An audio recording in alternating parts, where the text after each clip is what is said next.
Mi cuñada me rogó que criara a su bebé por la familia, pero la prueba de ADN demostró el secreto de mi esposo. Mi cuñada, a quien llamaré Raquel, adoptó un bebé hace 4 años de su mejor amiga, quien no quería criarlo, y todos la apoyamos como madre soltera por elección hasta que le diagnosticaron esclerosis múltiple EM y nos pidió que cuidáramos a la criatura.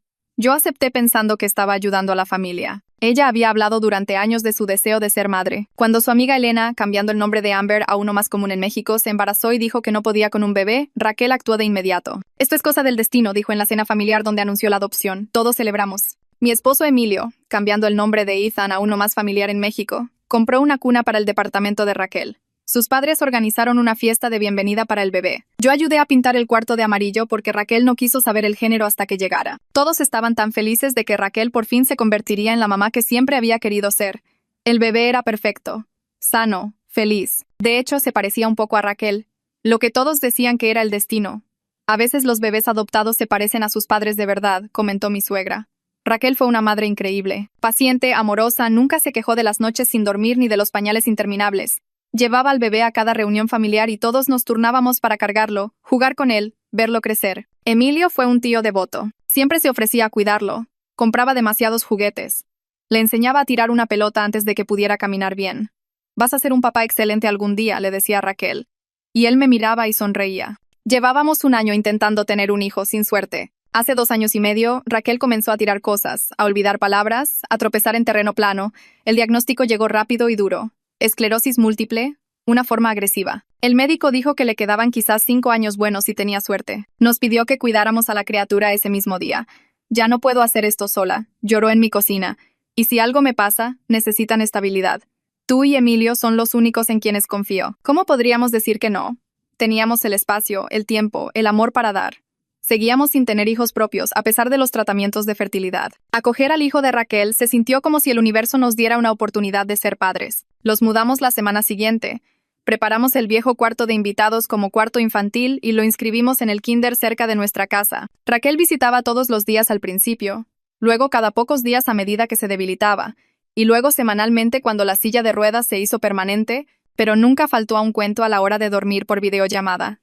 Nunca olvidó decir te amo. La criatura la llamaba mamá Raquel y a nosotros tía y tío, a pesar de que nosotros nos hacíamos cargo de la crianza diaria. Funcionó.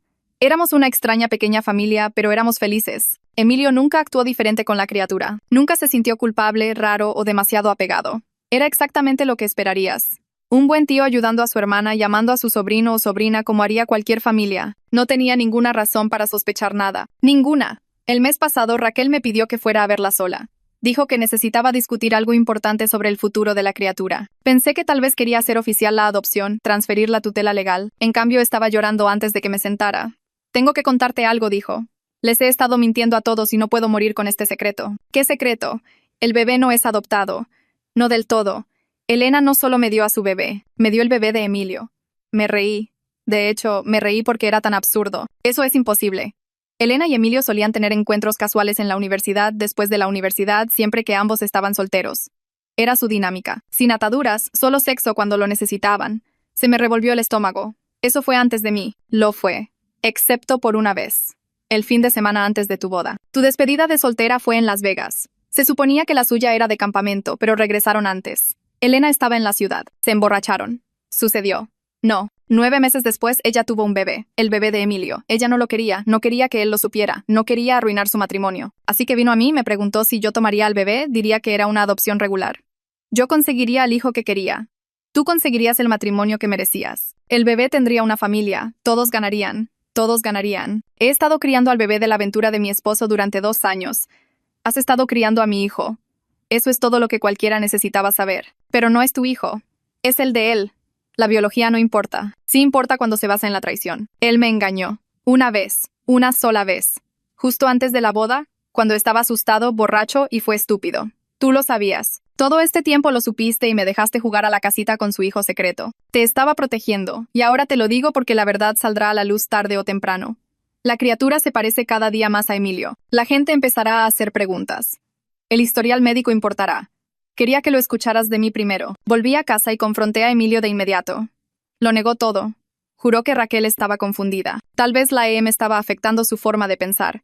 Dijo que Elena era solo una amiga. Nada más. Nunca pasó nada. así que exigí una prueba de ADN. El laboratorio llamó 3 días después, diciendo que los resultados estaban listos y que podía recogerlos en horario de oficina. Conduje hasta allí durante la hora de la comida cuando Emilio estaba en el trabajo, porque no soportaba la idea de que estuviera cerca de mí cuando abriera ese sobre. El estacionamiento estaba casi vacío y me senté en mi coche con el motor apagado, sosteniendo la carpeta manila sellada que la recepcionista me había entregado con una sonrisa neutral, como si me estuviera dando resultados de análisis de sangre de rutina en lugar de la prueba que destruiría toda mi vida. Me temblaba tanto la mano que casi no pude romper el sello. El papel dentro estaba cubierto de números y porcentajes y lenguaje técnico, pero la conclusión estaba impresa en negritas en la parte inferior. Probabilidad de paternidad.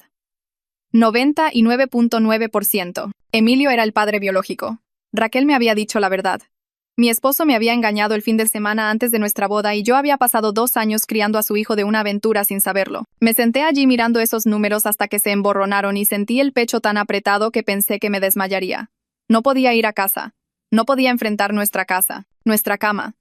El cuarto de la criatura que habíamos arreglado juntos mientras yo pensaba que estaba ayudando a la familia. Encendí el coche y conduje a casa de Sonia, cambiando el nombre de Sloan a uno más común en México, al otro lado de la ciudad, porque ella era la única persona que me conocía antes de Emilio, antes de este matrimonio, antes de que me convirtiera en alguien que podía ser engañada.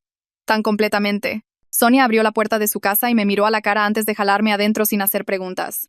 Intenté entregarle el papel, pero estaba temblando demasiado y se cayó al piso de la entrada. Ella lo recogió y lo leyó mientras yo estaba allí, sintiendo que mis piernas iban a ceder. Luego me rodeó con sus brazos y finalmente me rompí, sollozando tan fuerte que no podía respirar. No podía hablar. Apenas podía mantenerme en pie. Me sostuvo y me guió a su sofá y lloré en su hombro durante lo que parecieron horas, haciendo ruidos de asfixia horribles que nunca había hecho antes. Cuando finalmente pude hablar, le expliqué todo en frases entrecortadas. La confesión de Raquel. La negación de Emilio. La prueba de ADN que exigí. La prueba que sostenía. Los 2 años que pasé amando a un niño que era biológicamente de mi esposo mientras todos a mi alrededor sabían la verdad, excepto yo. Sonia no dejaba de decir que lo sentía. No dejaba de frotarme la espalda. No dejaba de pasarme pañuelos que empapaba de inmediato. Me preguntó si ya le había dicho a Emilio, y yo negué con la cabeza porque no sabía cómo enfrentarlo con esto. No sabía qué decir, hacer o sentir más allá de este peso aplastante en mi pecho. Sonia sacó su teléfono y llamó a su esposo Carlos, cambiando el nombre de Cole a uno más común en México, que trabajaba como abogado de familia en el centro. Le explicó la situación en términos clínicos tranquilos que hacían que sonara menos como mi vida implosionando y más como un caso legal.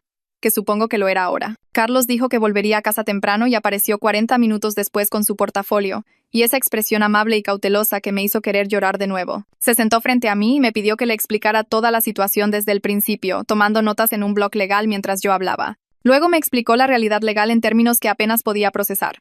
La adopción nunca se finalizó. Raquel tenía la custodia temporal a través de algún tipo de acuerdo de tutela que se suponía que se volvería permanente, pero nunca lo hizo. Probablemente porque se enfermó demasiado para manejar el papeleo. Emilio era el padre biológico, lo que le daba derechos parentales. Elena había renunciado a sus derechos cuando le dio el bebé a Raquel. ¿Y yo? No tenía ninguna posición legal en absoluto a pesar de 2 años de ser la cuidadora principal. Si Raquel moría sin actualizar sus acuerdos de custodia, Emilio tendría la posición legal más fuerte sobre la criatura. Yo podría perderlo todo. Carlos dijo que teníamos que hablar con Raquel de inmediato sobre formalizar los acuerdos de custodia mientras aún estaba legalmente competente para tomar decisiones. Las palabras se sintieron como si vinieran de debajo del agua y no pude entenderlas del todo, excepto una horrible verdad. La ley no me veía como nada. Tuve que irme eventualmente porque la criatura salía del kinder a las 3 y yo nunca había faltado a recogerla. Ni una sola vez en 2 años. Esa consistencia importaba ahora más que nunca, aunque todo lo demás se estuviera desmoronando. Conduje a casa con los resultados de ADN en el asiento del pasajero como una bomba y encontré el coche de Emilio ya en la entrada. Me estaba esperando en la cocina cuando entré. Tenía los ojos rojos e hinchados, como si hubiera estado llorando. Todo su cuerpo estaba tenso con esta energía desesperada y rota. Comenzó a hablar antes de que yo pudiera siquiera dejar mis llaves en el mostrador, rogándome que lo dejara explicar, diciendo que sabía que yo tenía los resultados, pidiéndome que por favor solo escuchara antes de tomar cualquier decisión. Me quedé allí, sosteniendo mi bolso y mirando a este hombre que había amado durante 6 años. Este hombre con el que me había casado y con el que había construido una vida. Este hombre que me había visto criar a su hijo secreto durante 2 años mientras fingía ser un tío solidario. No podía hablar, no podía moverme. Solo esperé a que él llenara el silencio con su confesión. Me contó todo con esa voz apresurada y frenética, como si hablara lo suficientemente rápido, podría terminar antes de que yo lo detuviera. La despedida de soltero que se suponía que era de campamento. Pero regresaron un día antes debido a la lluvia. Emborracharse en el departamento de su amigo. Elena apareciendo porque estaba en la ciudad visitando a Raquel. Un último encuentro casual por los viejos tiempos porque él estaba asustado de casarse y ella era familiar y fácil. Juró que no significó nada, solo miedo, estupidez y demasiado whisky. No supo del embarazo hasta un año después de nuestra boda, cuando Raquel se acercó a él en privado y le dijo que Elena tenía a su bebé. Raquel le rogó que la dejara criar al niño como si fuera suyo. Dijo que Elena no lo quería. No quería que él lo supiera. No quería arruinar nuestro matrimonio. Raquel quería tanto ser madre y esta era su oportunidad. El bebé tendría un buen hogar. Yo nunca tendría que saberlo. Todos ganarían. Emilio dijo que estaba aterrorizado de perderme, así que estuvo de acuerdo. Dejó que Raquel se llevara al bebé. Fingió que era una adopción regular. Actuó como un tío normal mientras me veía enamorarme de su hijo. No dejaba de decir que lo sentía, que nunca quiso lastimarme, que Raquel lo convenció de que esta era la opción más amable para todos. Le pregunté cómo pudo hacerlo. ¿Cómo pudo cargar a ese bebé en el hospital cuando Raquel lo llevó a casa?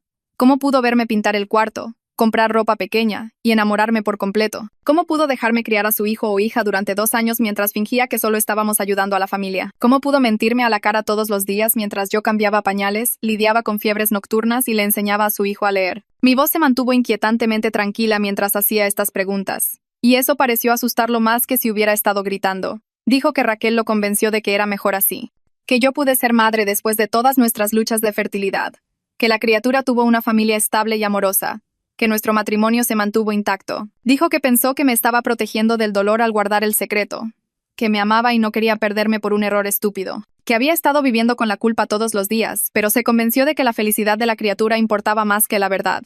Le dije que nuestro matrimonio no estaba intacto. Fue una actuación que yo había estado dando sin saber que estaba actuando. Cada sonrisa, cada risa, cada momento de alegría con esa criatura se había construido sobre sus mentiras. Le dije que tenía que irse de la casa antes de que yo tuviera que recoger a su hijo de la escuela, porque ya no podía verlo sin sentirme enferma. Intentó discutir, acercándose a mí con las manos extendidas como si fuera a tocarme. Pero algo en mi voz lo detuvo. Solo lo miré fijamente hasta que agarró sus llaves del mostrador y salió por la puerta principal. La casa se quedó completamente en silencio después de que su coche se fue. Me senté en la mesa de la cocina y miré el reloj, viendo los minutos pasar hasta que tuve que recoger a la criatura. 15 minutos para descifrar cómo sonreírle a un niño de 4 años. 15 minutos para enterrar la devastación lo suficientemente profundo como para que no la vieran en mi cara. 15 minutos para convertirme en alguien que podía fingir que todo era normal, cuando nada volvería a ser normal. Recoger a la criatura se sintió como moverme en un sueño. Llegué al kinder y esperé en la fila de recogida con todos los demás padres, viendo a las maestras guiar a los niños a sus coches. Cuando la criatura me vio, corrió con esa enorme sonrisa, agitando una pintura que había hecho en clase, una especie de arcoíris con figuras de palitos debajo que me explicó que era nuestra familia. Se subió a su asiento de coche parloteando sobre su día, sobre el juego que jugaron en el recreo, sobre la merienda que tuvo, completamente inconsciente de que todo su mundo se estaba desmoronando a su alrededor. Lo abroché y conduje a casa en piloto automático mientras cantaba la canción de la radio en el asiento trasero. Cuando llegamos a casa, lo abracé fuerte en la entrada, oliendo su cabello, sintiendo sus pequeños brazos envolver mi cuello.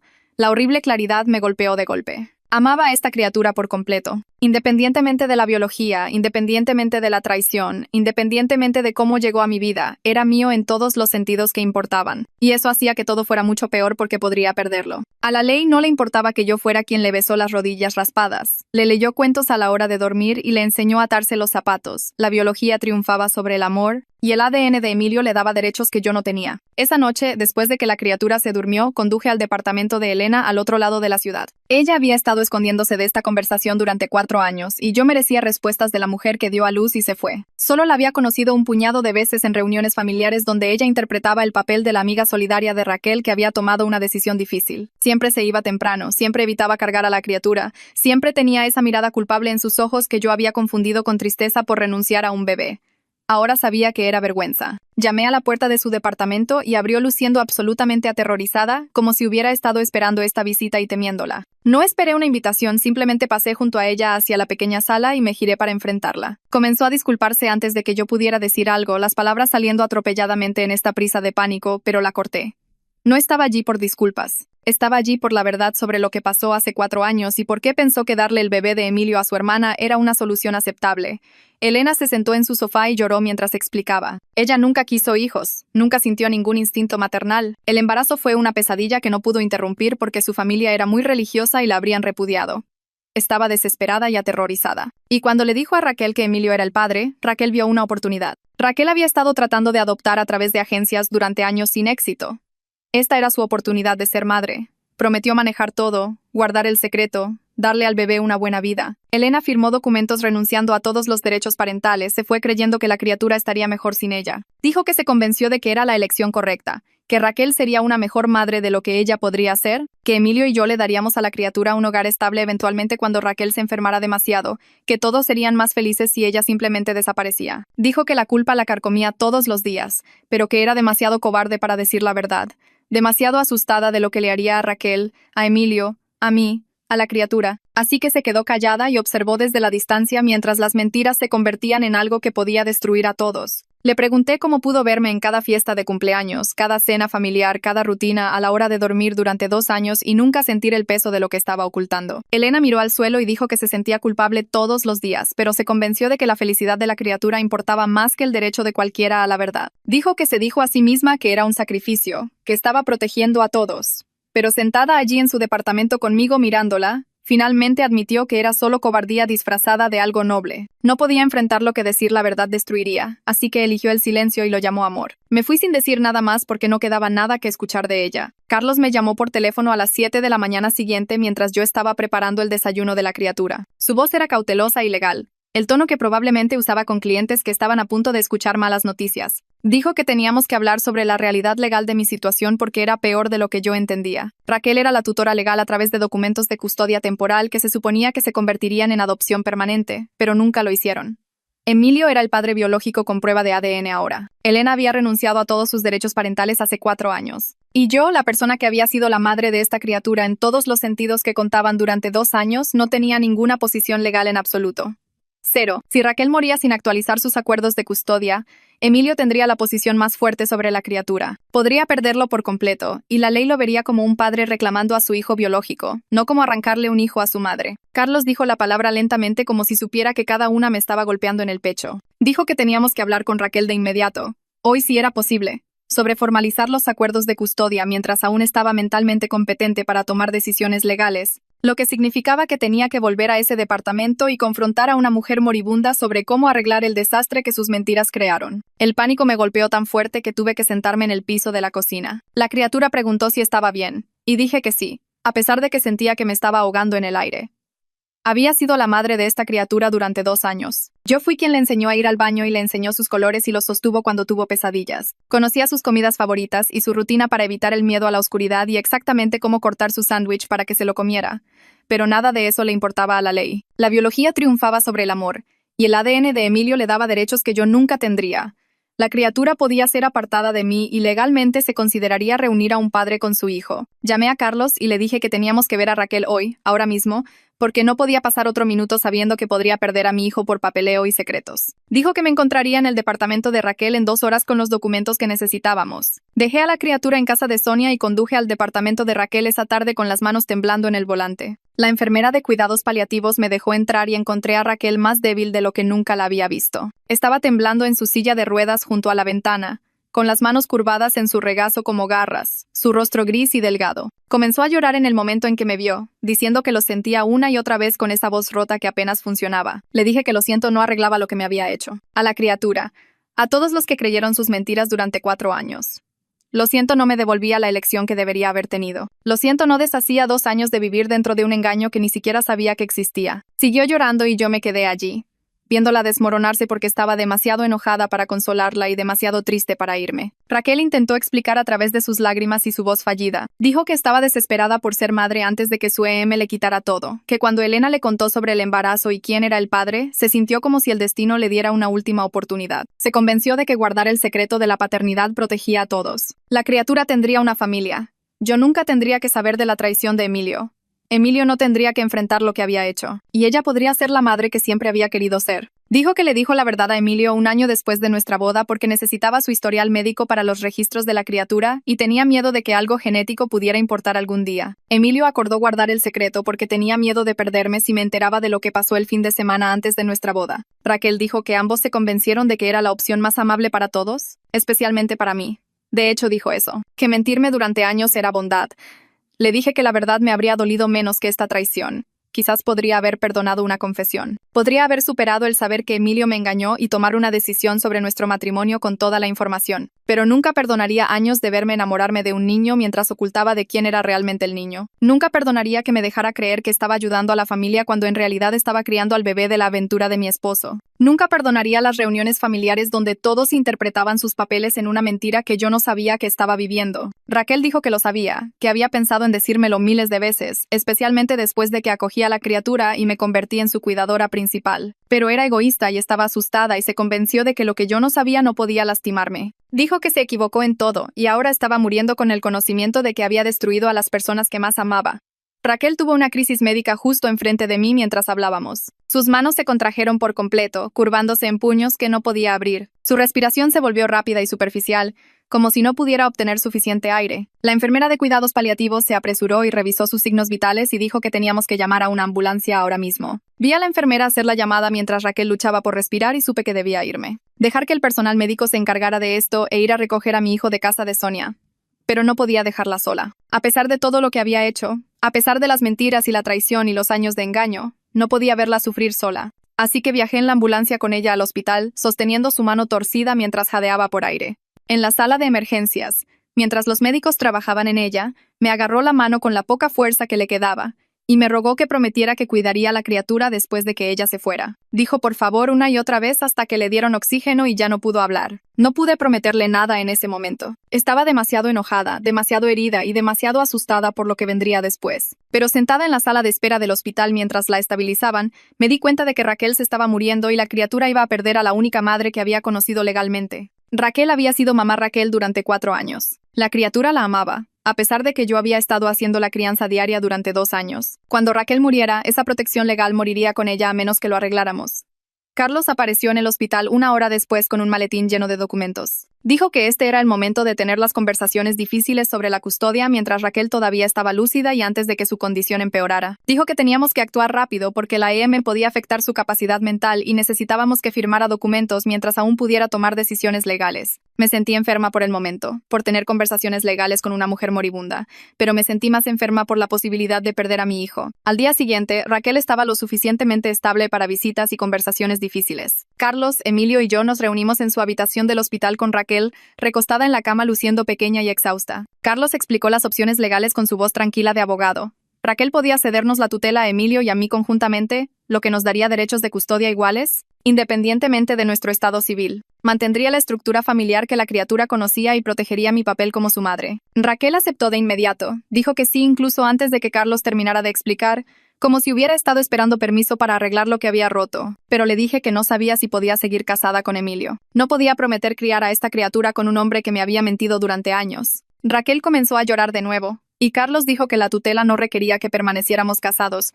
solo que co-cuidáramos legalmente. Emilio se derrumbó por completo allí mismo en la habitación del hospital. Dijo que sabía que había destruido todo, que había sido un cobarde y un mentiroso, y que no merecía perdón ni segundas oportunidades. Pero me amaba, y amaba a la criatura, y estaba rogando por una oportunidad para reconstruir la confianza, aunque sabía que no tenía derecho a pedirlo. Dijo que haría cualquier cosa. Terapia, honestidad completa, lo que yo necesitara. Solo que por favor no me diera por vencida con nosotros. Lo miré llorando y no sentí nada más que agotamiento. Le dije que no podía pensar en nuestro matrimonio cuando estaba tratando de descifrar cómo proteger a un niño de perder todo lo estable en su vida. La criatura necesitaba padres que pudieran trabajar juntos, incluso si esos padres ya no podían estar casados. Dije que primero nos ocuparíamos de lo legal y luego resolveríamos nuestra relación si quedaba algo que resolver. Raquel firmó los documentos de tutela esa tarde con sus manos temblorosas apenas pudiendo sostener la pluma. Carlos fue testigo y presentó todo de inmediato. Salí de esa habitación del hospital legalmente reconocida como la tutora de mi hijo, y debería haberme sentido como una victoria, pero solo se sintió como sobrevivir. La criatura estaba dormida cuando llegué a casa del hospital esa noche, acurrucada en la cama con su animal de peluche favorito fuertemente agarrado. Me quedé en el umbral, viéndolo respirar. Y por primera vez desde que Raquel me dijo la verdad, sentí algo más que ira. Alivio, tal vez, de que los papeles estaban firmados y existía una protección legal entre yo y perder a esta persona que amaba. Pero también dolor, porque necesitar protección legal significaba que todo estaba roto de maneras que yo no sabía cómo arreglar. A la mañana siguiente, la criatura se despertó gritando por una pesadilla que no podía explicar, solo llorando y temblando en mis brazos mientras lo abrazaba y le prometía que todo estaba bien, aunque no lo estaba. Ese se convirtió en el patrón durante la semana siguiente. Pesadillas todas las noches, a veces varias veces, y la criatura se despertaba aterrorizada y necesitaba que me sentara con él hasta que se volviera a dormir. Durante el día comenzó a aferrarse a mí constantemente, siguiéndome de una habitación a otra, entrando en pánico si iba al baño sola. No podía dejar su vista sin que se molestara, lo que hacía que cosas simples como ir de compras o tomar una ducha se sintieran imposibles. Su maestra de kinder me llamó un jueves por la tarde y me preguntó si todo estaba bien en casa porque la criatura había golpeado a otro niño durante la hora del círculo sin ninguna razón. Luego había llorado durante 20 minutos y no le decía a la maestra qué le pasaba. Solo seguía preguntando cuándo iba a ir yo a recogerlo. La maestra dijo que este no era un comportamiento normal para él, que siempre había sido amable y feliz, y que le preocupaba que algo hubiera pasado. Le dije que estábamos pasando por algunos problemas familiares y que me encargaría de ello, pero sentada en mi coche después de esa llamada me di cuenta de que estábamos fallando. Los adultos estaban tan ocupados lidiando con la traición, la custodia y la muerte que nos habíamos olvidado de proteger a la persona que más importaba. La criatura sabía que algo andaba mal, aunque no le habíamos dicho nada específico, y todo su mundo se sentía inestable porque los adultos en los que confiaba estaban actuando de manera extraña y tensa. Llamé a Carlos esa tarde y le pregunté si conocía a un psicólogo infantil porque yo necesitaba ayuda, no sabía cómo darla. Me recomendó a alguien llamado Verónica, cambiando el nombre de Verity a uno más común en México, que se especializaba en transiciones familiares y trauma, e hice una cita para el día siguiente porque esperar se sentía peligroso. La oficina de Verónica estaba en una casa reformada con juguetes en la sala de espera y pinturas coloridas en las paredes, diseñada para sentirse segura y no aterradora para los niños. Se reunió conmigo a solas primero mientras la criatura jugaba en la sala de espera con la recepcionista y le expliqué la situación lo más simplemente que pude. La criatura había estado viviendo conmigo durante 2 años pensando que yo era su tía, pero en realidad lo estaba criando mientras su madre, que tenía empeoraba, y ahora estaban sucediendo cosas de custodia, y los adultos estaban estresados, y la criatura se estaba desmoronando. Verónica escuchó sin juzgar y dijo que necesitaría evaluar a la criatura para comprender lo que estaba experimentando y qué tipo de apoyo necesitaba. La evaluación duró aproximadamente 1 hora con Verónica y la criatura jugando con juguetes y dibujando mientras Verónica hacía preguntas amables sobre los sentimientos, la familia y lo que le daba miedo o alegría. Me senté en la sala de espera tratando de no imaginar lo que la criatura podría estar diciendo o revelando, solo esperando que Verónica pudiera darme respuestas sobre cómo arreglar esto. Cuando salieron, la criatura corrió hacia mí y se subió a mi regazo como hacía siempre ahora. Y Verónica preguntó si podíamos hablar mientras la criatura coloreaba en la mesa cercana. Explicó que la criatura estaba experimentando ansiedad por la inestabilidad del hogar, que los niños de esta edad eran increíblemente sensibles a las emociones y la atención de los adultos, incluso cuando no se decía nada en voz alta. Podía sentir que algo andaba mal con los adultos de los que dependía, y eso hacía que todo su mundo se sintiera inseguro. Las pesadillas, el apego y las rabietas eran todos síntomas de esa ansiedad, su forma de intentar controlar una situación que se sentía fuera de control. Verónica dijo que los niños de esta edad no necesitaban detalles sobre los problemas de los adultos, pero necesitaban la seguridad de que los adultos que amaban no se irían a ninguna parte. Necesitaban consistencia, rutina y adultos tranquilos y estables que pudieran hacerlos sentir seguros incluso cuando las cosas estaban cambiando. Le pregunté cómo se suponía que iba a prometerle a la criatura que nada cambiaría cuando todo ya lo había hecho, cuando su madre legal estaba muriendo, y su padre biológico era mi esposo, de quien podría divorciarme. Verónica dijo que no tenía que prometer que nada cambiaría, solo que siempre estaría allí, y que siempre sería amado y cuidado, sin importar lo que pasara. Recomendó mantener la rutina de la criatura tanto como fuera posible, que tanto Emilio como yo estuviéramos presentes para partes importantes de su día, como la hora de acostarse, y ser físicamente cariñosa y verbalmente tranquilizadora incluso cuando se sintiera falso. También sugirió que yo misma podría beneficiarme de la terapia para procesar todo lo que estaba lidiando, porque los niños notaban el estrés de los padres, y yo necesitaba encontrar formas de estar tranquila a su alrededor incluso cuando me estaba desmoronando. Emilio se estaba quedando con sus padres al otro lado de la ciudad, pero lo llamé después de la cita y le dije lo que Verónica había dicho sobre mantener la consistencia. Me preguntó si podía venir todas las noches para la rutina de la criatura a la hora de acostarse, y dije que sí, a pesar de que la idea de verlo a diario me revolvía el estómago. La criatura necesitaba estabilidad más de lo que yo necesitaba distancia de mi esposo mentiroso, así que descifraríamos cómo ser civilizados durante 1 hora todas las noches. Esa noche, Emilio apareció a las 7 como habíamos acordado, y la criatura se iluminó al verlo de una manera que me dolió el corazón. Corrió hacia él y él lo levantó y lo hizo girar, y durante esos pocos segundos todo pareció normal y feliz como solía ser.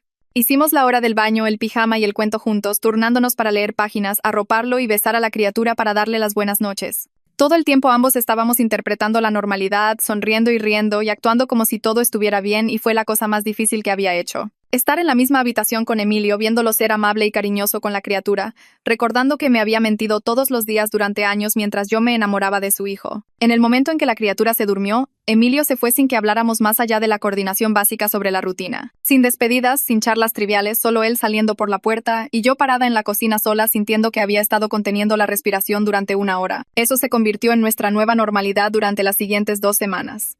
Emilio venía todas las noches a las 7. Co-cuidábamos a través de la hora de acostarse con sonrisas falsas y cortesía cuidadosa. Luego él se iba en el momento en que la criatura se dormía y yo me derrumbaba por el esfuerzo de fingir. Era tortura, pero estaba funcionando porque las pesadillas de la criatura comenzaron a ocurrir con menos frecuencia y parecía más tranquilo durante el día, menos pegadizo y ansioso. La maestra de kinder volvió a llamar para decir que había tenido una buena semana sin incidentes.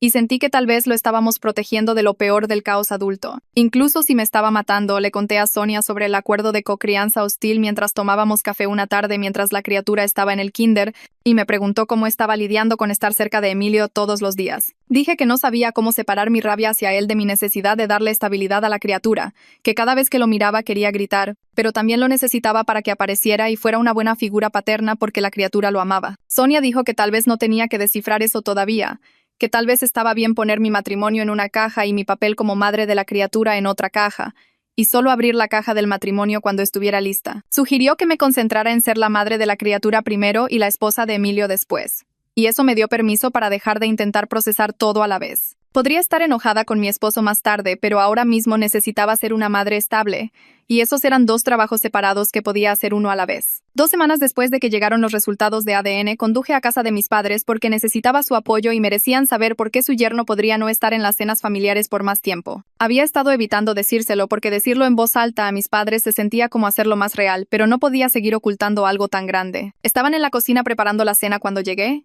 y me senté en la mesa donde había comido miles de comidas mientras crecía y les conté todo. Sobre la confesión de Raquel, y la aventura de Emilio, y la prueba de ADN, y los papeles de custodia, y cómo estaba criando al hijo de mi esposo con otra mujer mientras intentaba descifrar si valía la pena salvar mi matrimonio. Mi madre comenzó a llorar de inmediato, el tipo de lágrimas tranquilas que significaban que estaba devastada pero tratando de mantenerse fuerte por mí. Mi padre se enojó de esa manera tranquila y aterradora que tenía, donde su mandíbula se tensaba y su voz bajaba y sabías que estaba furioso pero controlándolo. Me preguntó si Emilio se había disculpado y dije que sí, que se había disculpado y rogado y prometido mejorar, pero no sabía si lo siento era suficiente. Mi madre preguntó qué necesitaba de ellos, y dije que solo necesitaba saber que apoyarían lo que decidiera sobre mi matrimonio, que si me quedaba o si me iba, todavía me amarían y ayudarían con la criatura. Ambos prometieron de inmediato y con fiereza que apoyarían cualquier decisión que tomara, que yo era su hija, y la criatura era su nieto ahora, independientemente de la biología, y que estarían allí para lo que viniera después. Mi padre dijo que si quería que él tuviera una conversación con Emilio,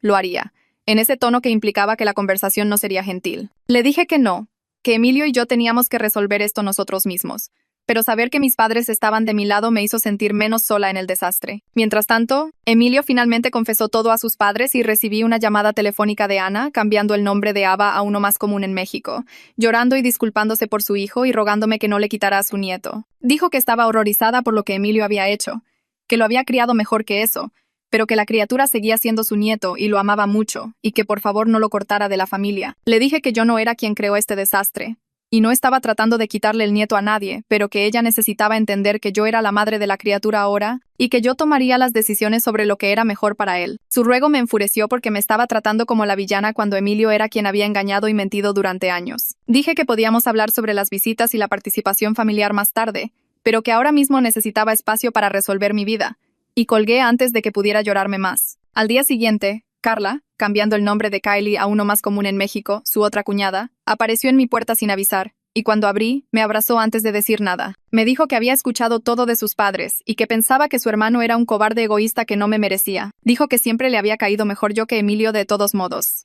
y que me apoyaría sin importar lo que decidiera sobre el matrimonio. Si me quedaba, ayudaría en todo lo que pudiera, y si me iba, seguiría siendo la tía de la criatura y mi amiga. Su lealtad se sintió como un salvavidas, porque había perdido tanta confianza familiar y tener a alguien del lado de Emilio que me creyera y me eligiera significaba más de lo que podía explicar. Carla dijo que sus padres estaban lidiando con la noticia, pero que eventualmente lo aceptarían. Y mientras tanto, ella estaba aquí para mí y la criatura, siempre que la necesitáramos. Raquel fue dada de alta del hospital después de una semana, pero su declive fue rápido y obvio ahora. Apenas podía usar sus manos, su habla era arrastrada y difícil de entender. Y la enfermera de cuidados paliativos que venía a su departamento a diario dijo que estábamos hablando de semanas, no meses. Llevaba a la criatura a visitarla cada pocos días porque todavía era su mamá Raquel. Y merecía despedirse, aunque no entendiera lo que significaba la despedida. Verlos juntos me rompía el corazón de maneras complicadas, porque Raquel amaba tanto a esa criatura y la criatura la amaba a ella. Y nada de eso era falso, a pesar de que la base estaba construida sobre mentiras. Durante una visita, mientras la criatura jugaba con juguetes en la sala, Raquel me llevó a un lado a su dormitorio y me dijo que había actualizado su testamento. Me estaba dejando todo, su cuenta de ahorros, su póliza de seguro de vida y todo lo que poseía, porque quería asegurarse de que la criatura estuviera provista después de que ella se fuera. Le dije que no quería su dinero, que lo que quería eran los años de honestidad que me había robado, pero ella dijo que esta era la única forma en que podía compensar ahora. Dijo que el seguro de vida era de $50 y que debería ir para el futuro de la criatura, su educación, o lo que necesitara, porque ella no podía estar allí para proveer. Quería rechazarlo, decirle que dejara su dinero a la caridad, o a Emilio, o a cualquier otra persona, pero sabía que la criatura necesitaría ese dinero algún día, y mi orgullo no valía la pena lastimar su futuro. Así que dije que estaba bien, y gracias, y todavía estoy enojada contigo. Y Raquel dijo que lo sabía, y que lo sentía, y que esperaba que algún día pudiera perdonarla, aunque no lo mereciera. 2 días después de firmar los documentos del testamento de Raquel, mi teléfono vibró con un mensaje de texto de Emilio preguntando si podíamos hablar sobre nuestro matrimonio, no sobre la criatura o Raquel o el desastre legal, solo nosotros. Miré el mensaje durante 10 minutos antes de escribir que podíamos encontrarnos en la cafetería de la calle principal, porque no podía tener esta conversación en nuestra casa donde la criatura podría escuchar. Respondió de inmediato diciendo que estaría allí en 1 hora. Dejé a la criatura en casa de Sonia sin explicar por qué, solo diciendo que necesitaba hacer un recado, y conduje a la cafetería con el estómago revuelto. Emilio ya estaba allí cuando llegué, sentado en una mesa de la esquina con 2 tazas de café que había pedido para nosotros, y se veía terrible, como si no hubiera dormido en días. Dijo que entendía que yo estaba enojada y que tenía todo el derecho a estarlo, pero me estaba pidiendo que considerara que la gente comete errores, y a veces esos errores los definen y a veces no. Le dije que su error había definido todo nuestro matrimonio, porque todo lo que habíamos construido se basaba en una mentira con la que él había estado viviendo durante 4 años. Comenzó a llorar allí mismo en la cafetería, y no sentí nada al ver sus lágrimas porque había llorado tanto durante las últimas semanas que no me quedaba simpatía por su dolor. Nos sentamos allí durante otros 20 minutos mientras él hablaba sobre cuánto me amaba y cuánto lo sentía. Y yo bebí mi café y pensé en lo extraño que era que todavía pudiera amar a alguien en quien ya no confiaba. Cuando salí de la cafetería no le prometí nada, excepto que pensaría en lo que dijo, lo cual era más de lo que merecía, pero menos de lo que quería. A la mañana siguiente, Ana y su esposo aparecieron en mi puerta sin avisar, ni siquiera llamaron primero, simplemente tocaron el timbre a las 8 de la mañana mientras yo estaba preparando a la criatura para el kinder. Abrí la puerta y Ana pasó junto a mí al pasillo diciendo que necesitaban discutir los acuerdos de custodia de inmediato porque eran los abuelos biológicos de la criatura y también tenían derechos. Su esposo la siguió adentro sin ser invitado y se quedó allí con los brazos cruzados como si estuviera listo para una pelea. Les dije con mucha calma que podían discutir la custodia con Carlos, porque yo no estaba negociando el futuro de mi hijo en la puerta de mi casa, y si no se iban ahora mismo, llamaría a la policía por allanamiento. Ana comenzó a llorar y a decir que yo estaba tratando de mantener a su nieto lejos de ellos, que no habían hecho nada malo y no deberían ser castigados por los errores de Emilio. Le dije que aparecer en mi casa exigiendo cosas no se trataba de la criatura, se trataba de control, y su sentido de derecho a hacer demandas me hizo entender exactamente dónde aprendió Emilio a poner sus propias necesidades por encima de la honestidad de todos los demás. Su esposo comenzó a discutir, pero abrí la puerta y señalé hacia afuera, y algo en mi cara debió convencerlos de que hablaba en serio, porque se fueron. La criatura bajó las escaleras preguntando quién estaba en la puerta, y le dije que no era nadie importante, solo algunas personas que se perdieron, y que teníamos que apurarnos o llegaríamos tarde a la escuela. Después de dejar a la criatura, llamé a Carlos y le conté lo que pasó, y dijo que él se encargaría, y que yo no debería interactuar con ellos directamente nunca más. Carlos envió a Ana y a su esposo una carta formal esa tarde explicando que la designación de tutela de Raquel legalmente suplantaba los derechos de los abuelos, y a menos que quisieran desafiar los deseos de una mujer moribunda en la corte y explicarle a un juez por qué creían que sabían más que la madre que había criado a este niño, necesitaban retirarse de inmediato. También señaló que su hijo era el padre biológico con una posición legal más fuerte que ellos, por lo que cualquier pelea por la custodia sería entre Emilio y yo, no ellos, y su interferencia solo estaba empeorando las cosas para todos, incluido su nieto. Carlos me llamó esa noche para decir que habían recibido la carta y respondieron a través de su propio abogado diciendo que respetarían los deseos de Raquel, pero querían visitas programadas con su nieto. Le dije a Carlos que les dijera que discutiríamos las visitas después de que Raquel falleciera y la tutela legal se finalizara, no antes, porque no iba a hacer promesas mientras todo seguía siendo incierto. El daño a las relaciones familiares era permanente ahora, y lo sabía. Las vacaciones nunca volverían a ser las mismas. Las cenas familiares nunca serían cómodas. La criatura crecería sabiendo que su familia estaba rota de maneras que no podían arreglarse. Pensé en cómo el secreto de Raquel había destruido mucho más que solo mi matrimonio. Había fracturado a toda una familia extendida. E incluso si todos eventualmente avanzaban, las grietas siempre serían visibles. Comencé a ver a Gabriela, cambiando el nombre de Gwendolyn Garcia a uno más común en México, una terapeuta familiar que Carlos recomendó a solas al principio porque necesitaba ayuda para procesar la traición y descifrar lo que quería antes de que pudiera siquiera pensar en terapia de pareja con Emilio. Su oficina estaba en un edificio tranquilo en el centro con sillas cómodas e iluminación suave que se suponía que hacía que la gente se sintiera lo suficientemente segura como para desmoronarse. En nuestra primera sesión le conté toda la horrible historia y ella escuchó sin interrumpir ni juzgar. Cuando terminé me preguntó qué era lo que más quería en este momento y me di cuenta de que ya no lo sabía, porque todo lo que pensé que quería se había basado en mentiras. Me ayudó a comprender que podía estar furiosa con Emilio y aún amar a la criatura por completo, que estos sentimientos no se contradecían entre sí, simplemente existían uno al lado del otro en el complicado desorden de la vida real. Dijo que mi vínculo maternal era real, independientemente de cómo se formó,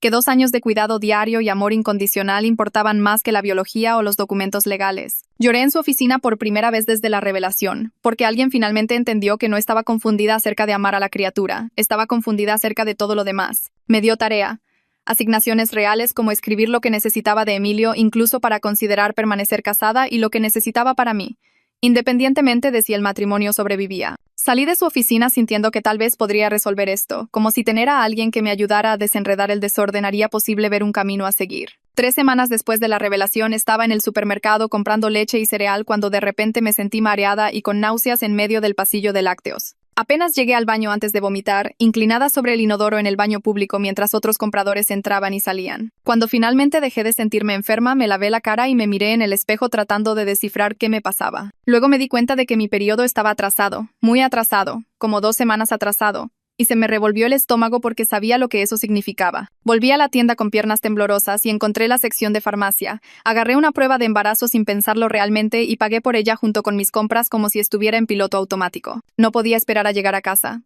Volví al baño, me encerré en un cubículo y me hice la prueba allí mismo con mi bolsa de compras sentada afuera de la puerta. 3 minutos después estaba mirando 2 líneas rosadas que significaban que todo estaba a punto de volverse aún más complicado. Me senté en el inodoro en el baño de esa tienda de comestibles sosteniendo una prueba de embarazo positiva y sintiendo que el universo estaba jugando la broma más cruel posible. Estaba embarazada del hijo de Emilio, realmente planeado y deseado desde hace meses, cuando habíamos estado intentándolo y esperanzados, justo en medio de esta pesadilla sobre su otro hijo. El momento era tan horrible que casi me reí sentada allí en ese cubículo del baño. Habíamos hecho tratamientos de fertilidad durante más de 1 año sin éxito. Y ahora, cuando nuestro matrimonio se estaba desmoronando y ni siquiera sabía si quería quedarme con él, mi cuerpo decidió finalmente cooperar. Metí la prueba en mi bolso y salí a mi coche llevando mis compras. Y me senté en el estacionamiento tratando de descifrar cómo me sentía acerca de esto. Una parte de mí estaba feliz porque había querido estar embarazada durante tanto tiempo, querido llevar un bebé y dar a luz y experimentar todo ese viaje que me había sido negado. Pero otra parte de mí estaba aterrorizada porque este bebé merecía algo mejor que nacer en el caos y la incertidumbre y con padres que podrían no permanecer juntos. Puse mis manos sobre mi estómago a un plano y pensé en la pequeña persona que crecía dentro de mí que no tenía idea de en qué tipo de desastre estaba llegando. No podía ir a casa todavía porque la criatura estaría allí con la niñera y necesitaba tiempo para procesar esto sola. Así que simplemente me senté en mi coche en el estacionamiento del supermercado mirando a la gente ir y venir con sus carritos de compras, viviendo sus vidas normales y sin complicaciones mientras la mía seguía enredándose. Conduje directamente a casa de Sonia sin llamar primero porque necesitaba contárselo a alguien antes de explotar por guardar este secreto. Abrió la puerta y me miró a la cara y me jaló adentro y comencé a llorar antes de siquiera sentarme. Le conté sobre el embarazo entre sollozos, cómo esta debería ser la noticia más feliz, pero en cambio estaba complicada por la traición y el momento terrible y el no saber si mi matrimonio sobreviviría. Me sostuvo en su sofá mientras lloraba y no dijo nada durante mucho tiempo. Solo me dejó desahogarme. Cuando finalmente dejé de llorar, me preguntó si iba a decírselo a Emilio, y dije que tenía que hacerlo porque él era el padre, pero no sabía cómo decírselo sin que se sintiera como otra trampa. Dijo que el embarazo no era una trampa, era una realidad con la que teníamos que lidiar y Emilio merecía saberlo, incluso si nuestro matrimonio estaba roto. Le pregunté si pensaba que estaba loca por siquiera considerar quedarme con él después de todo lo que había hecho, y dijo que no. Pensaba que yo era humana y los humanos eran desordenados y complicados y a veces el amor sobrevivía a cosas que no debería. Me preparó té y hablamos durante otra hora sobre lo que significaba este embarazo y cómo iba a manejarlo, y para cuando me fui me sentí más estable, como si tal vez pudiera enfrentarme a decírselo a Emilio sin desmoronarme por completo. Le dije a Emilio esa noche después de que la criatura se durmió, simplemente soltándolo en la cocina porque no había una buena manera de anunciar un embarazo durante una crisis matrimonial. Él estaba cargando el lavavajillas de la cena y yo estaba limpiando las encimeras y simplemente me detuve y dije que necesitaba decirle algo importante. Se dio la vuelta luciendo preocupado como si pensara que estaba a punto de pedirle el divorcio y dije que estaba embarazada. Me miró fijamente durante un largo momento sin decir nada y luego comenzó a llorar, de hecho sollozando mientras estaba allí sosteniendo un plato. Dijo que esto era lo que habíamos querido durante tanto tiempo, por lo que habíamos luchado tanto y que finalmente estaba sucediendo. Le dije que no actuara como si esto arreglara algo entre nosotros porque un bebé no borraba la traición ni reconstruía la confianza. Dejó el plato y trató de abrazarme, pero me hice a un lado porque no estaba lista para ese tipo de consuelo físico de su parte. Me preguntó de cuánto tiempo estaba, y dije que unas 6 semanas según mi último periodo, lo que significaba que me había quedado embarazada justo antes de que Raquel me dijera la verdad, cuando todavía pensaba que mi matrimonio era sólido. La ironía no se nos escapó a ninguno de los dos. Emilio preguntó si iba a quedarme con el bebé. Y le dije que esa no era una pregunta que él pudiera hacer porque este era mi cuerpo y mi decisión. Y sí me quedaría con el bebé. Pero no por él. Dijo que no lo dijo de esa manera. Solo quería saber qué estaba pensando y sintiendo. Le dije que estaba pensando que nuestro momento era terrible y me sentía asustada, enojada y feliz a la vez. Dijo que quería estar allí para este embarazo, ir a las citas con el médico e involucrarse y apoyarme en todo lo que necesitara. Le dije que ya veríamos eso porque no podía prometerle nada en este momento, ni sobre el embarazo, ni sobre nuestro matrimonio, ni sobre nuestro futuro. Dijo que lo entendía y que aceptaría cualquier participación que estuviera dispuesta a darle. Nos quedamos allí en la cocina sin tocarnos, ambos pensando en el bebé que crecía dentro de mí y en lo diferente que debería haber sido este momento. Debería haber estado emocionada de decirle a mi esposo que finalmente estábamos embarazadas. Debería haber podido celebrar sin el peso de su traición colgando entre nosotros. En cambio, éramos dos personas rotas tratando de descifrar cómo traer una nueva vida a nuestra familia rota. La condición de Raquel empeoró mucho muy de repente, como si su cuerpo se hubiera estado aferrando hasta que se hizo el papeleo legal y ahora se estaba rindiendo. La enfermera de cuidados paliativos me llamó 3 días después de que me enteré del embarazo para decir que Raquel estaba teniendo problemas para respirar y ya no podía comer alimentos sólidos y que deberíamos prepararnos para despedirnos pronto. Llevé a la criatura a verla por última vez, explicando en el coche que mamá Raquel estaba muy enferma y que debíamos ser gentiles con ella. Raquel estaba en la cama cuando llegamos, apoyada en almohadas con un tubo de oxígeno en la nariz y se veía tan pequeña y frágil que la criatura dudó en el umbral. Lo animé a avanzar y se subió con cuidado a la cama junto a Raquel, quien lo rodeó con un brazo tembloroso. Raquel le dijo a la criatura que lo amaba mucho, más que a nada en el mundo, y que yo iba a cuidarlo muy bien después de que ella se fuera. La criatura preguntó a dónde iba, y Raquel dijo que se iba a convertir en un ángel que lo cuidaría para siempre. La criatura comenzó a llorar sin entender realmente por qué, solo sintiendo que algo final estaba sucediendo, y Raquel también lloró mientras lo abrazaba. Me quedé al pie de la cama viendo esta despedida y sintiendo mi propio dolor complicado, ira, tristeza y amor mezclados por esta mujer que me había dado la maternidad envuelta en mentiras. La criatura abrazó a Raquel para despedirse, y lo acompañé hasta la enfermera que lo llevaría a la sala de juegos. Luego regresé a la cabecera de Raquel y me senté en la silla en la que había estado viviendo durante la última semana. Raquel me miró con esos ojos cansados y me alcanzó la mano con dedos que apenas funcionaban. Me dijo que estaba agradecida de que yo fuera quien criaría a su bebé porque yo era una mejor madre de lo que ella podría haber sido incluso sin la EM. Le dije que eso no excusaba lo que hizo. Ella dijo que lo sabía, que moriría sabiendo que lastimó a las personas que más amaba, y que lamentaba no estar aquí para ayudarme a superar lo que vendría después. No supe qué decir a eso, así que solo le tomé la mano y observé su pecho subir y bajar con la máquina de oxígeno haciendo la mayor parte del trabajo. 3 días después, la enfermera de cuidados paliativos llamó a las 4 de la mañana para decir que la respiración de Raquel había cambiado y que deberíamos ir ahora. Llamé a Emilio desde el cuarto de invitados donde había estado durmiendo, y condujimos a las instalaciones en silencio. Raquel estaba inconsciente cuando llegamos, su respiración superficial y estertorosa de una manera que me revolvió el estómago. La enfermera dijo que sería pronto, tal vez horas, y que deberíamos decir lo que tuviéramos que decir. Emilio se sentó a un lado de la cama y yo me senté al otro, y cada uno sostuvo una de las manos de Raquel. Emilio le dijo que lo sentía por todo y que cuidaría de su bebé para siempre. Le dije que me aseguraría de que la criatura supiera cuánto lo amaba. Los ojos de Raquel se abrieron por un momento, me miró y susurró que esperaba que pudiera perdonarla algún día, incluso si no podía ahora.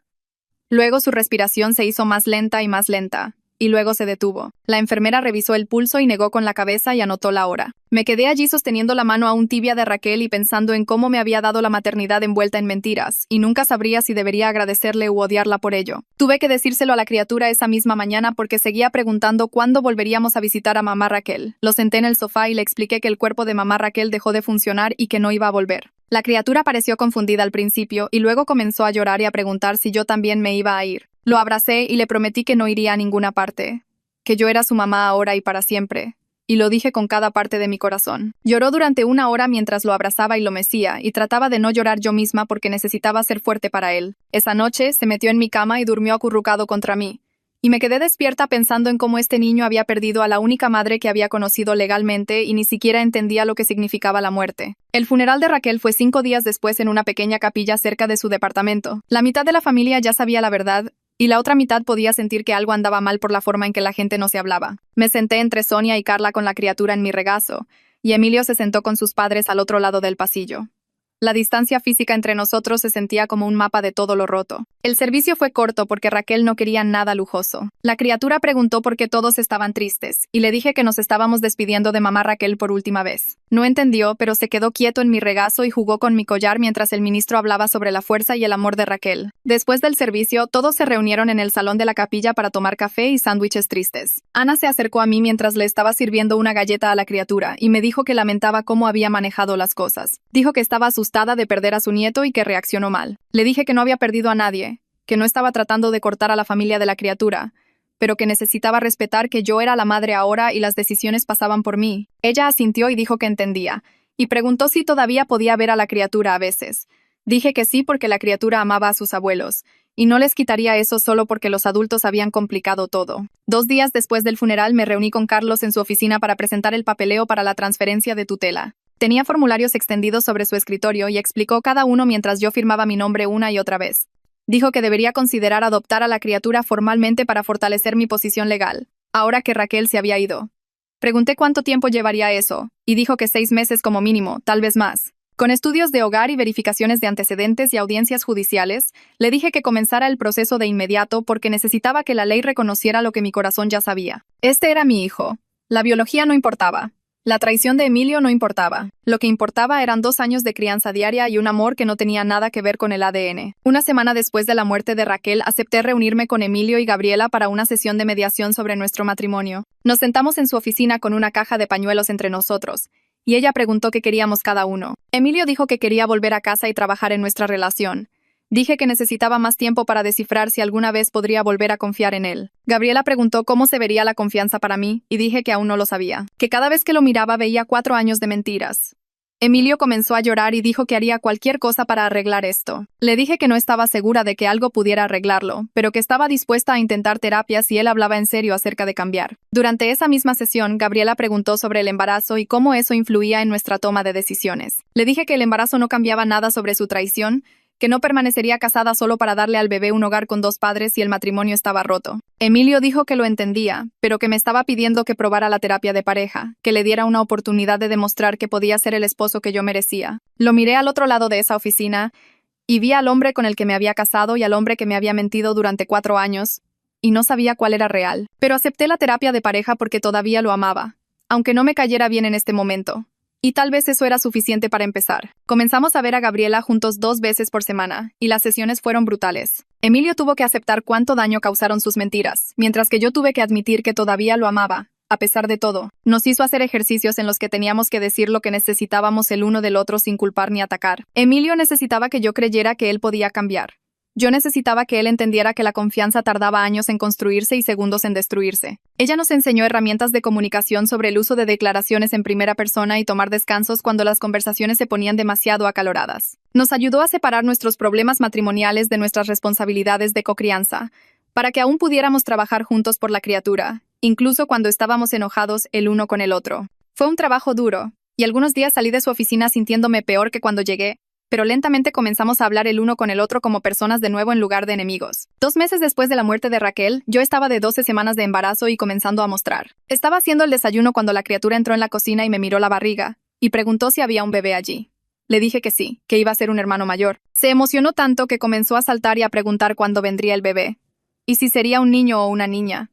y si podía ayudar a elegir el nombre. Lloré porque esta alegría inocente era lo que había querido que se sintiera el embarazo, no la complicada mezcla de emociones que había estado cargando. La criatura abrazó mi barriga y le dijo al bebé que le iba a enseñar todo y que sería el mejor hermano mayor de todos. Miré a este niño que había llegado a mi vida a través de mentiras y traición, y me di cuenta de que me había dado más de lo que yo le había dado a él. Me había convertido en madre antes que la biología, y ese regalo valía todo el dolor que conllevaba. Una semana después estaba preparando el almuerzo cuando la criatura entró en la cocina, me rodeó las piernas con los brazos y dijo: «Te amo, mami». Como si fuera la cosa más natural del mundo, me congelé con el sándwich a mitad de camino hacia el plato porque nunca me había llamado así antes.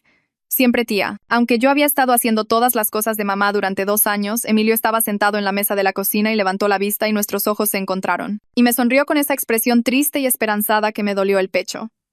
Le devolví la sonrisa porque en ese momento no éramos una esposa traicionada y un esposo infiel. Éramos solo 2 personas que amaban a este niño y querían que fuera feliz. La criatura no notó ninguna de las emociones adultas que se arremolinaban a su alrededor.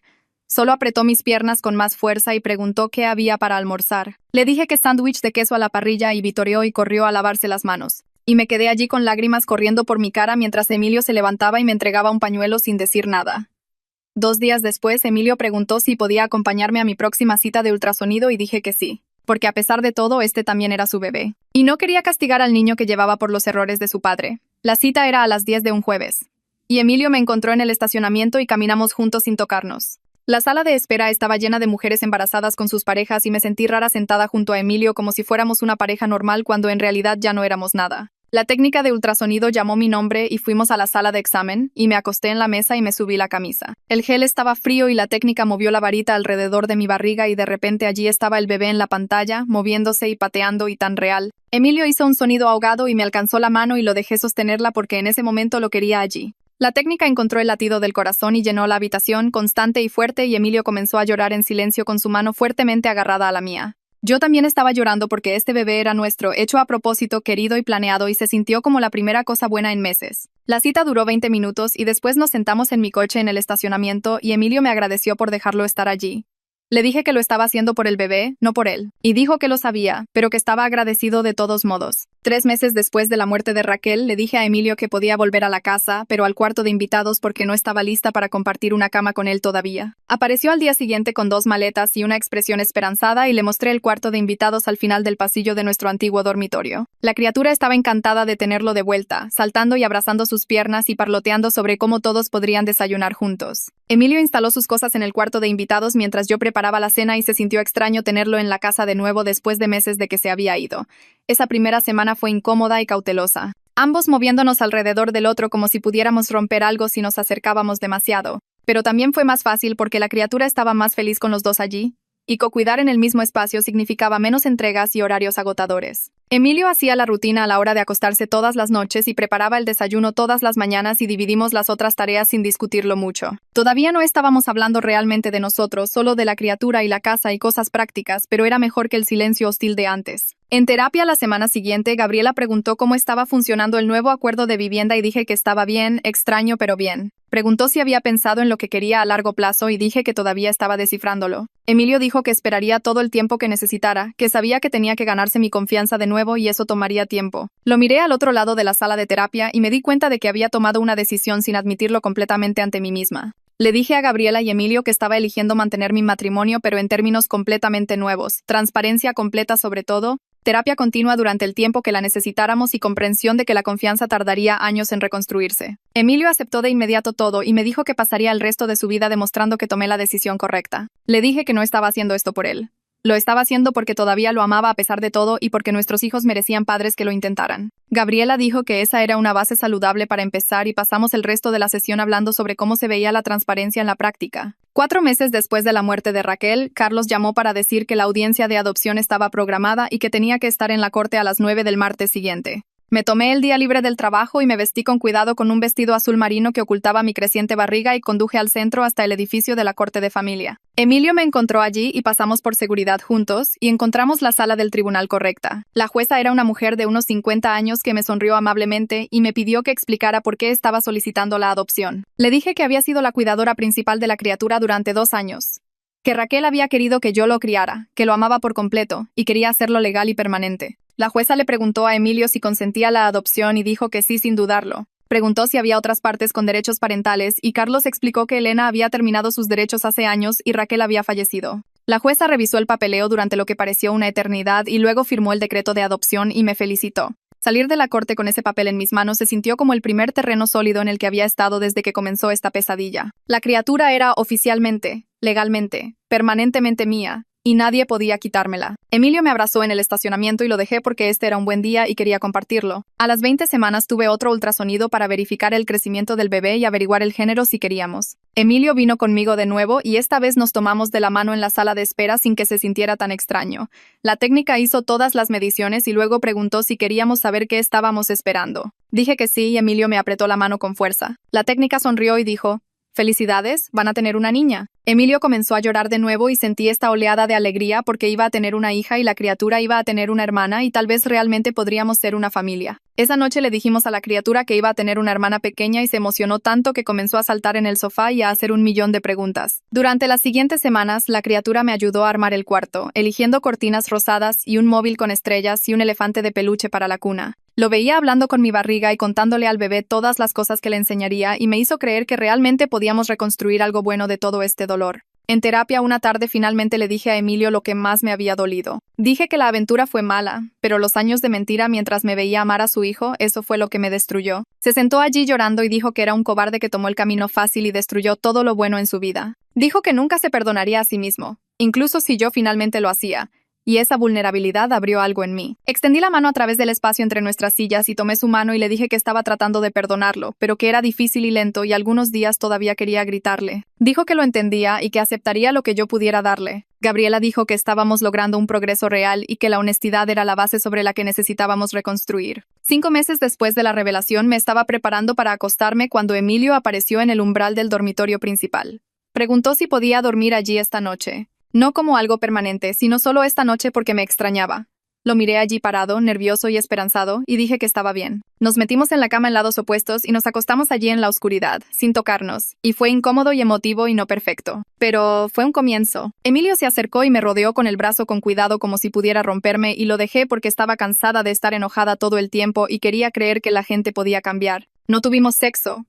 Solo nos abrazamos y me dormí sintiéndome menos sola de lo que había estado en meses. A la mañana siguiente, Ana llamó y preguntó si ella y su esposo podían venir a hablar. Llegaron esa tarde y se sentaron en mi sofá luciendo nerviosos y me preparé para otra pelea. En cambio, Ana preguntó si podían ser abuelos involucrados para ambos niños, para el que yo había adoptado y para la hija que estaba esperando. Dijo que sabía que habían manejado todo mal, pero que amaban a su nieto y querían ser parte de la vida de ambos niños si yo se lo permitía. Les dije que sí a las visitas regulares y las cenas familiares porque la criatura los amaba y mi hija también necesitaría abuelos. También les dije que las relaciones eran diferentes ahora, más cuidadosas con límites más claros. Pero si respetaban esos límites, podíamos reconstruir algo. Ana lloró y me agradeció y su esposo asintió y dijo que lo harían mejor.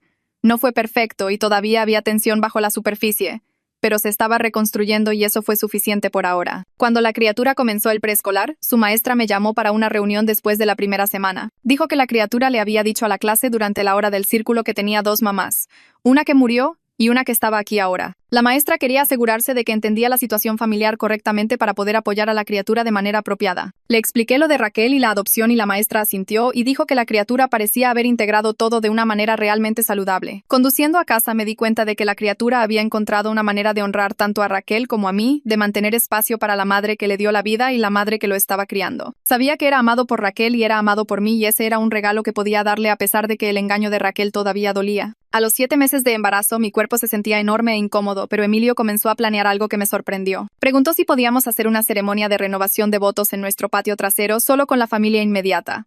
Algo pequeño y significativo para marcar que nos elegimos el uno al otro de nuevo después de todo. Dije que sí porque habíamos estado haciendo el trabajo de terapia y durmiendo en la misma cama de nuevo y quería creer que podíamos reconstruir algo real. Pasó 2 semanas preparando el patio trasero, colgando luces y poniendo sillas debajo del gran roble y escribió nuevos votos que practicó en el baño cuando pensó que no podía escucharlo. La ceremonia se llevó a cabo un sábado por la tarde solo con mis padres, sus padres, Carla, Sonia y Carlos, y la criatura que vestía un traje elegante y se tomó muy en serio su trabajo como portador de anillos. Los votos de Emilio prometieron honestidad y transparencia y ganarse mi confianza de nuevo todos los días por el resto de nuestras vidas, y su voz se quebró cuando dijo que sabía que no merecía otra oportunidad, pero que pasaría la eternidad demostrando que tomé la decisión correcta. Escribí votos reconociendo que nuestro matrimonio no era perfecto, Pero era nuestro y nos estábamos eligiendo el uno al otro de nuevo con los ojos abiertos esta vez, sabiendo exactamente en lo que nos estábamos metiendo y decidiendo que valía la pena el trabajo. La criatura aplaudió cuando nos besamos y todos lloraron un poco y después comimos pastel en el patio trasero mientras se ponía el sol y se sintió como si tal vez realmente pudiéramos hacer que esto funcionara. 2 semanas después, Sonia me organizó un baby shower que se duplicó como una celebración de la finalización de la adopción y lo decoró con 2 temas mezclados porque ambos de mis hijos merecían ser honrados. La invitación decía que estábamos celebrando la familia que había construido a través del amor, no la biología. Y cuando entré en la casa de Sonia y vi todas las decoraciones y los 2 pasteles, uno que decía hermano mayor y otro que decía hermana pequeña, lloré antes de siquiera sentarme. La criatura me ayudó a abrir todos los regalos con cuidado, quitando lazos y doblando papel, y se emocionó tanto con cada pequeña prenda y juguete de bebé que todos seguían comentando lo buen hermano mayor que iba a ser. Seguía poniendo su mano en mi barriga y contándoles a todos sobre nuestro bebé y cómo le iba a enseñar todo lo importante. Sonia dio un discurso sobre cómo la familia es lo que tú haces y lo orgullosa que estaba de mí por luchar por mis 2 hijos, y miré alrededor de la habitación a las personas que habían aparecido a pesar de todo y me sentí agradecida de una manera que dolió porque había costado tanto llegar hasta aquí. La criatura comió 3 trozos de pastel y se durmió en mi regazo durante la apertura de regalos y lo abracé mientras la gente charlaba a nuestro alrededor y pensaba en cómo esta era la familia en la que nos habíamos convertido. Carla me encontró sola en la cocina de Sonia después de la fiesta ayudando a limpiar mientras todos los demás estaban en la sala. Me dijo que estaba orgullosa de mí por establecer límites y hacer que Emilio trabajara por el perdón en lugar de simplemente aceptarlo de la manera fácil. Dijo que había visto a demasiadas mujeres en su familia aceptar disculpas sin requerir un cambio real y verme exigir algo mejor había cambiado la forma en que pensaba sobre sus propias relaciones. Le dije que ella había sido la tía que realmente apareció cuando las cosas se pusieron difíciles, que eligió la verdad sobre la lealtad familiar y eso importaba más que la sangre. Me abrazó y dijo que mis hijos tenían suerte de tenerme luchando por ellos y se aseguraría de que siempre supieran que tenían una tía que les diría la verdad sobre todo. Esa conversación significó más para mí de lo que probablemente sabía porque tener a alguien de la familia de Emilio validando mis elecciones me hizo sentir menos sola en todo esto. A los 8 meses de embarazo tuve un momento de pánico total a las 3 de la mañana. Acostada despierta con el bebé pateando dentro de mí y la criatura dormida en el pasillo. De repente me preocupé de no poder amar a 2 hijos por igual cuando uno era biológicamente mío y el otro no, de que alguna parte primitiva de mí favorecería a mi hija biológica y la criatura lo sentiría y sería lastimada. Lloré en el baño para no despertar a Emilio, aterrorizada de que iba a fallarle a la criatura que ya había perdido tanto. Pero en el momento en que nació mi hija y las enfermeras la colocaron sobre mi pecho, luego trajeron a la criatura para que conociera a su hermana pequeña, me di cuenta de que el amor no se divide, se multiplica. La criatura se subió con cuidado a la cama del hospital y besó la cabeza de su hermana pequeña tan suavemente y me miró con esa enorme sonrisa y dijo, «¿Nuestro bebé?» Y mi corazón se sintió lleno de una manera que no creía posible después de todo lo que habíamos pasado. Abracé a mis 2 hijos y entendí que la biología no tenía nada que ver con el amor feroz y protector que sentía por cada uno de ellos. Que la maternidad se construía en el trabajo diario de aparecer, no en el ADN, y yo había sido la madre de esta criatura mucho antes de que cualquier juez lo hiciera legal. 6 meses después del nacimiento de mi hija, nuestra familia encontró un nuevo ritmo que era desordenado e imperfecto, pero funcional de maneras que importaban. La criatura comenzó el kinder y regresaba a casa todos los días con historias y obras de arte, y amaba tanto ser un hermano mayor que se apresuraba a ayudar con cada cambio de pañal y alimentación con biberón. Mi hija estaba sana y feliz. Alcanzando todos sus hitos y verla crecer me recordaba que las cosas buenas podían surgir de situaciones difíciles. Emilio y yo estábamos reconstruyendo nuestro matrimonio, una conversación honesta a la vez. Y aunque algunos días eran más difíciles que otros, ambos estábamos comprometidos a hacer el trabajo. Teníamos cenas familiares con ambos juegos de abuelos cada 2 semanas, y aunque algunas relaciones seguían tensas y ciertos temas se evitaban cuidadosamente, todos aparecían por los niños y eso era lo que más importaba. Mis padres adoraban a ambos niños por igual y nunca hacían distinciones sobre la biología. Ana y su esposo estaban intentándolo, trayendo regalos y ofreciéndose a cuidar a los niños, y los dejé porque los niños merecían abuelos, incluso si la confianza aún se estaba reconstruyendo. Carla venía 2 veces por semana a jugar con los niños y tomar café conmigo, y esas visitas se sintieron como la conexión familiar que había necesitado todo el tiempo. Pensaba en Raquel a veces, generalmente tarde en la noche cuando ambos niños estaban dormidos y la casa estaba en silencio. Sentía una complicada mezcla de dolor, ira y gratitud que probablemente nunca se resolvería por completo porque me había dado la familia que tenía ahora, a pesar de que el camino había sido tan doloroso. Sus mentiras habían lastimado a todos, pero también habían traído a la criatura a mi vida y no podía arrepentirme de eso. incluso cuando todavía estaba enojada por el engaño. Mis hijos crecerían conociendo su historia, la verdad apropiada para su edad sobre Raquel y Elena, y cómo las familias podían ser complicadas y el amor podía sobrevivir a cosas difíciles. La criatura ya entendía que tenía a mamá Raquel que lo amaba y murió, y a mí que lo amaba y estaba aquí, y a medida que creciera, agregaríamos más detalles sobre la biología y las elecciones, y cómo los adultos a veces cometían errores al tratar de proteger a las personas. Mi hija crecería conociendo la historia de su hermano mayor y entendiendo que la familia se construía sobre el amor y el compromiso, no solo la sangre. No éramos una familia perfecta, pero éramos una familia real, con todo el desorden y las complicaciones y la confianza ganada con esfuerzo que provenía de elegirnos el uno al otro todos los días, y eso fue suficiente.